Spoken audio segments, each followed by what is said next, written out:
So going to your witching, oh, Babylon's plenty. Oh, We're recording. oh, okay.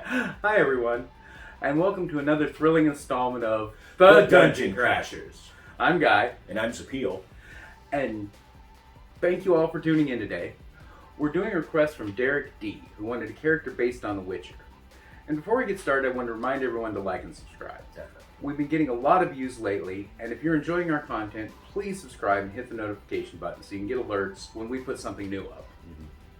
And now, making a fictional character for 5e is hard, because you need to be true to the character and make it effective to play. But I think Zapeel did a good job on this one. Yeah, I tried. And yes, today we are building The Witcher. I would like to go over a few things before we get started, and I asked Derek about what kind of build he wanted. And there were two options. First, make it just like the show. And second, make a Witcher type character that I wanted to play in D&D. It was a little bit different than the build we're going to be doing today. I think I threw in some paladin levels in there, but we're not going to go with that one. We're going to try to stick as close as we can to the show. Now, we also wanted to say that with the character in the show, he definitely wasn't 20th level. He didn't have enough abilities to be 20th, so we thought he was around 8th to 10th level with the ability score boosts and the abilities that he was showing. So we went with about 8 to 10. So if he eventually has more skills and abilities than he did with the show, well, that's just going to naturally happen. Yeah, as we're running it up to 20. Yeah, we're running it up to 20. First, we're going to start with the race. We went with Protector Aasimar. It's not like the show. You can do variant human or human. That's great. Just kind of stick with the stats that we choose with. But we went with Protector Aasimar. I like it as a character. So they still look like human and have white hair. So that's great. Corresponds with the show. They get dark vision 60 feet, and they gain a radiant necrotic resistance. And you can heal a creature your level in hit points as a touch action one time a day. You can cast Light as a cantrip, and at 3rd level you gain Radiant Soul. This is a good one. Your eyes glow, and 2 luminous incorporeal wings spout from your back. For 1 minute or until you end it, as a bonus action, you can fly for a 30-foot movement speed, and once on each of your turns, you can deal extra radiant damage to one target that you deal damage to it with an attack or a spell. The radiant damage is equal to your level, and it takes a bonus action to use and can only be used once per long rest. Now, I know what you're saying, that isn't like the show at all. When you would be right, he never spouted wings and flew. So, but hey, his eyes do glow black, so that kind of works. And to me, it's cool. He can fly now. You don't have to use it. You can go, like I said, human or variant human. The stat bonuses that the Protector Aasimar get is +2 to Charisma and +1 to Wisdom. Now, if I were going to do this with a variant human, I would use my bonus feat for something that gives a bonus to Charisma or Wisdom. Sadly, you can't use Resilient because you already have those saves, but there's quite a few feats that will give you a bonus to one of those stats, which would help. Yes. Now, for background, we're going with the Urban Bounty Hunter, because it kind of suits him. And you get to choose between 4 skills: Deception, Insight, Persuasion, and Stealth. We're going with Deception and Persuasion. And you can take either a gaming set, a musical instrument, or Thieves' Tools. Obviously, for this, we're going to want the Thieves' Tools. They will be the most use for you and the most in character. Yeah. The features of this background is you have contacts in most cities that can provide you with information. This is perfect because you're always hunting monsters now. And we're using a point-buy system, and did a more balanced type stat array than we usually do. You start with 12 Strength, 14 Dex, 14 Constitution, 8 Intelligence, 13 Wisdom, and then we'll get a +1 to that from a race bonus. And 12 Charisma, we'll get a +2 from the race bonus. We'll be using all of the level ability boosts, 4 ability boosts, in this build because we need them. Yeah. And remember, 10 is average, so the 8 Intelligence is only a little below average. It won't bother your investigating too much, especially since you have contacts in cities from our background to help with that. Geralt is actually pretty good at everything, but you can only do so much in Dungeons & Dragons. Obviously, rolled and got better scores, you can improve on this, but you do need a bit of everything except intelligence. Yeah. Starting off at 1st level, we're taking Warlock. Warlock gets their archetype at 1st level, and we went with Hexblade. To start, you will now use your Charisma for attack and damage rolls with your packed weapon, and a one-handed weapon you choose at the start of each day. Another ability they have is at one time of rest. As a bonus action, you can curse a creature for 1 minute. healing level plus charisma modifier in HP when it dies. You crit on a 19 to that creature and dealing it proficiency bonus and extra damage. You get your choice of 2 skills. We took Intimidation and Investigation. And the save DCs you get is Wisdom and Charisma. We would have started with Ranger, but it gives Strength and Dex, so we wanted to go with Hexblade. And I think getting Charisma and Wisdom saves is better for this character than Strength and Dex saves. Yeah, Dex is just damage, whereas Wisdom can take you completely out of the fight. Yeah. If you get you get 2 cantrips and 2 spells known and 1 spell slot. For cantrips, you got to take Eldritch Blast. It's going to be your ranged damage dealer. Adds 1 action to cast, and it has a range of 120 feet. A beam of crackling energy streaks towards the creature within range. Make a ranged spell attack.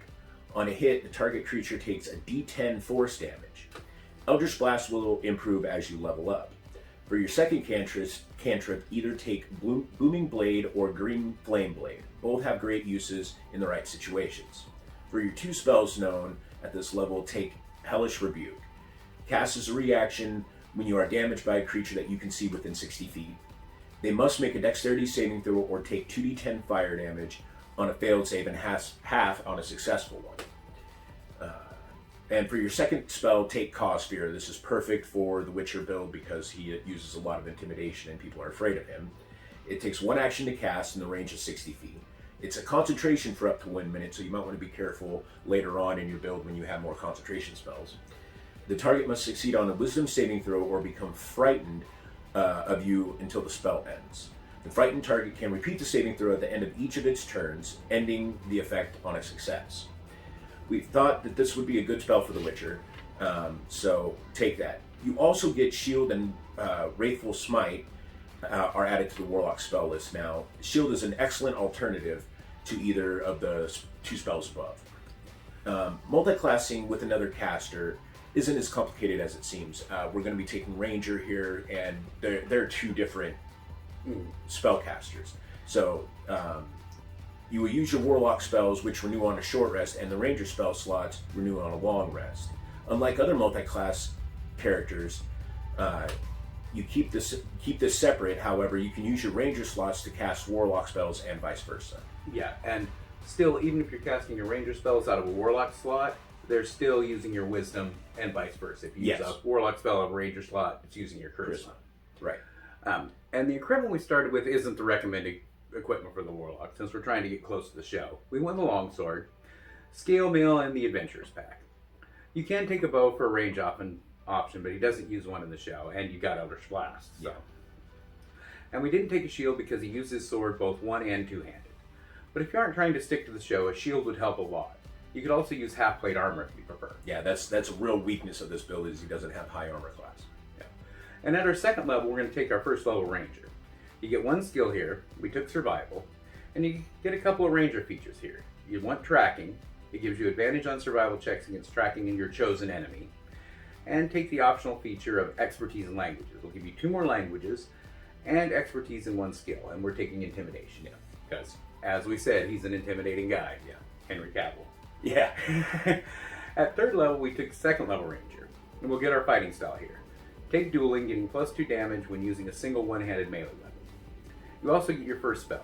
You get 2 spells known and can cast 2 first level spells. Hunter's Mark is a must. Cast as a bonus action, range 90 feet, concentration up to an hour. And you choose a creature you can see within range and magically mark it as your quarry. Until the spell ends, you get an extra d6 damage to the target whenever you hit it with a weapon attack. And you have advantage on any perception or survival checks you make to find it. If that creature drops to 0 hit points before the spell ends, you can use a bonus action to mark another creature. Now for our second spell, Absorb Elements is a good one. It takes your reaction to cast, and you can choose an elemental type: acid, cold, fire, lightning, or thunder.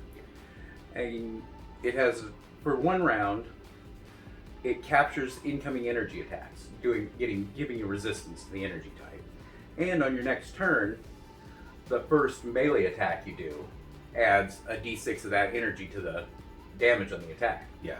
And I've used this spell before, it's a lot of fun. Mm-hmm. For 4th level, we took our 3rd level of Ranger. We get our archetype, we're going with Hunter. Now you get 3 options to choose from. First is Big Game Hunter. You can use a reaction to attack a creature of at least large size that attacks you, or Twin Strike. You can make a second attack against a creature adjacent to your first target 1 time a turn, or the one we went with is called Wounded Prey. You deal an extra D8 damage on an injured creature 1 time a turn. This works perfectly for the Witcher because he does most of his fighting one-on-one. And you also get an optional feature here, Detect Creatures. You can sacrifice a spell slot as an action to determine if a certain creature type is within 1 mile of you. And here you also get another spell known, and you can cast 1 or more first level spells. Take either Cure Wounds, Detect Magic, or Zephyr Strike. All of them can come in handy for you. At 5th level, we're taking another level of Ranger here, making it our 4th. We get an ability boost. We're going to boost that Charisma up to 16. At 6th level, we're taking our 5th level of Ranger. You get an extra attack here, which is perfect. And you get 1 more spells known, and 1 more first level spell, and 2 second level spells you can cast. We recommend taking 1 of the first level spells that you haven't taken before, and you can use those second level spells to spell slots to upcast your first level spells. They'll do more damage. Yeah, Ranger's kind of lacking in good spells at second level, especially for this type of character. Yeah, exactly. Now, at this level, you're a great damage dealer with your longsword. You have different spells that you use as actions, bonus actions, and reactions. Your hit point is good, but you don't have the best armor class, so you want to keep that in mind. That's where that shield spell will come into play that you got earlier at your first level of Warlock. Exactly. So if you have that in there, that'll make up for your lack of AC. And at 7th level, we're going to take our 2nd level Warlock. Give us 2 Warlock invocations. We took Forceful Cantrip, which lets you push a creature you hit with your Eldritch Blast 10 feet. And we're taking Potent Cantrip, which lets you add your Charisma modifier and extra damage to an Eldritch Blast attack, which really stacks up as you level. Yeah. And you get another Warlock spell known here. At this level, Charm Person, Hex, and Protection from Good and Evil are all good choices here. Yeah. Against a lot of things you're fighting, Protection from Good and Evil would be great. Yeah, and he actually uses some of that in one of the episodes. Those spells match perfectly for the Witcher build. Exactly. And at 8th level, we're taking 3rd level Warlock. And we get our Pact Boon here. It's going to be Pact of the Blade. And you can use your action to create a Pact weapon in your empty hand.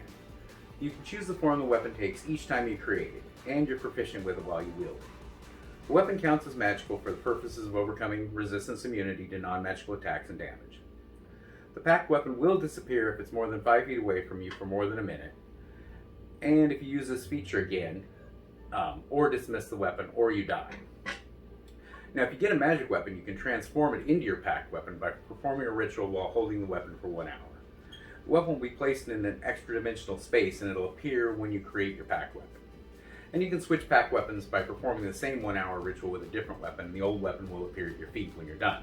So if you had a +1 sword, and you made it your Pact weapon, and your DM is generous enough to give you a better, like a +2 sword or something, you can make that your Pact weapon now. Yeah, and then you still have the +1 weapon. You can give it to another party member or sell it, or keep it as a backup. Exactly. And you have another Warlock spell known at this level, and you can get 2nd level Warlock spells now. So take Tasha's Mind Whip from Tasha's Cauldron of Everything. It's an action to cast, it's got a range of 60 feet, and the targets must make an intelligence saving throw on a failed save, it takes 3d6 psychic damage, and it can't take a reaction until the end of its next turn. Also on its next turn, it must choose whether it takes a move, an action, or a bonus action, and it can only be one of the 3. And on a successful save, it takes half damage and suffers none of the spell's other effects.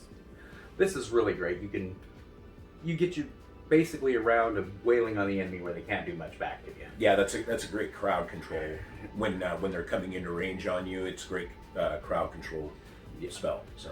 And you also get Blur and Branding Smite added to your Warlock spell list. Blur's good. It does require concentration, however. Yeah.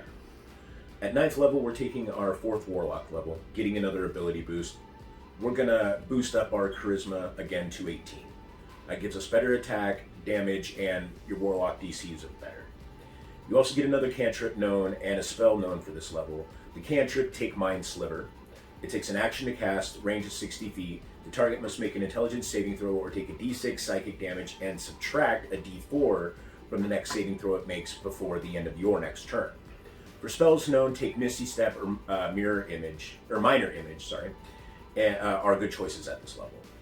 At 10th level, we're taking our 5th level of Warlock. We get another invocation, take improved pack weapon. You can now make bows and crossbows into your pack weapon, and your pack weapon becomes a +1. You can also use it as a spell focus if you need to. You get Warlock spells known and it can be a 3rd level, so take Counterspell. It's a great use of a reaction, and it comes in handy in many situations. The spells Blink and Elemental Weapon are added to the Warlock spell list at this level as well. At 11th level, we're taking our 6th level of Warlock. At this level, you get an ability 1 time a day to raise the specter of a corpse of a humanoid that you killed. Now, the Witcher probably wouldn't do that, but it's part of the Hexblade class, so what can you do?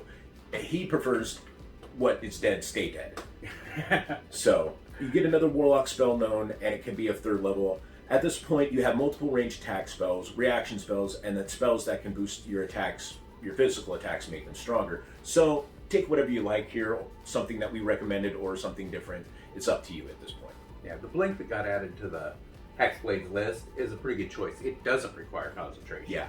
And it can save you from a lot of damage. Yeah. That'll also help with your low AC as well. Right. And at 12th level, we're taking the 7th level Warlock.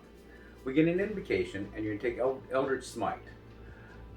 This will compensate for not taking those Paladin levels. Yeah. You deal an extra 1d8 force damage, plus 1d8 per level of the spell slot you use up to a creature you hit. And if it's not larger than huge, you knock it prone. You get a Warlock spell known that can be 4th.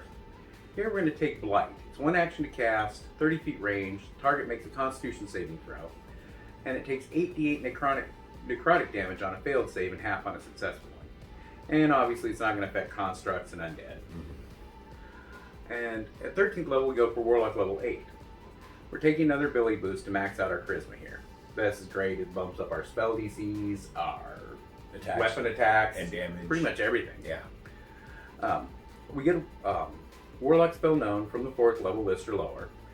Charm Monster or Dimension Door both are very useful spells. Charm Monster can come in really handy, although the Witcher's probably going to want to be killing them rather than charming them. Yeah. The spells Phantasmal Killer and Staggering Smite are added to your Warlock lists as well. And at 14th level, we're finally back to Ranger. For 6th level Ranger, you get to add a different chosen enemy to your tracking feature. Your base land speed increases by 5, and you can swim and climb at your normal speed. Mobility is already good in 5e.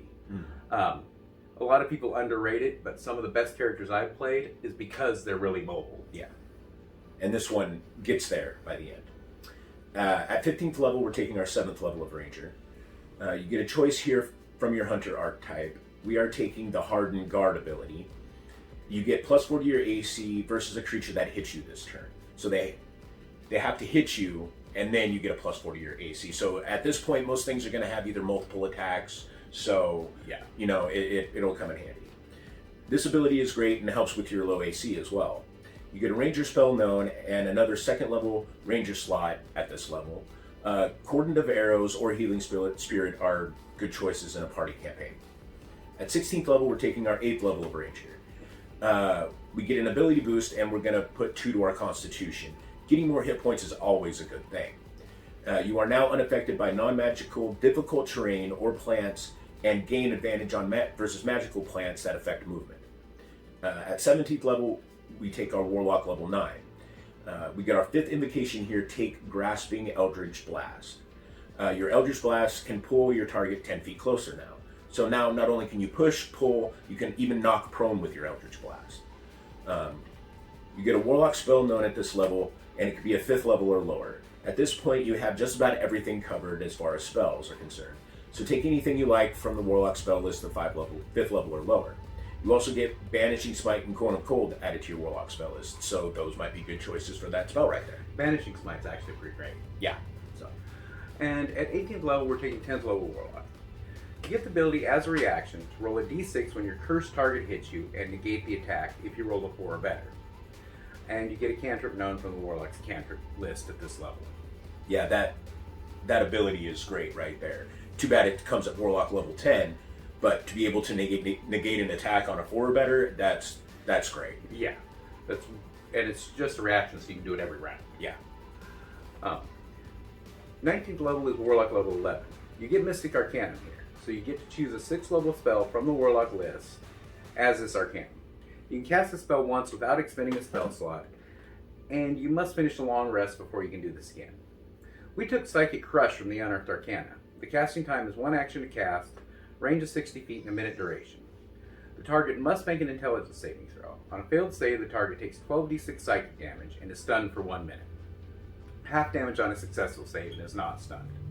Now, if your DM doesn't use Unearthed Arcana, Circle of Death is a similar spell that would also be good for you. Yeah. You also get a Warlock spell known and a spell slot here. And finally, we're at level 20. We are taking our Warlock level 12. We get an ability boost here, and we're putting another +2 to Charisma, making it 18. We get another Warlock Invocation here, giving us 6, and we took Cursed Blade. You deal Charisma modifier, extra necrotic damage with your packed weapon. And with that, that brings this build to a close.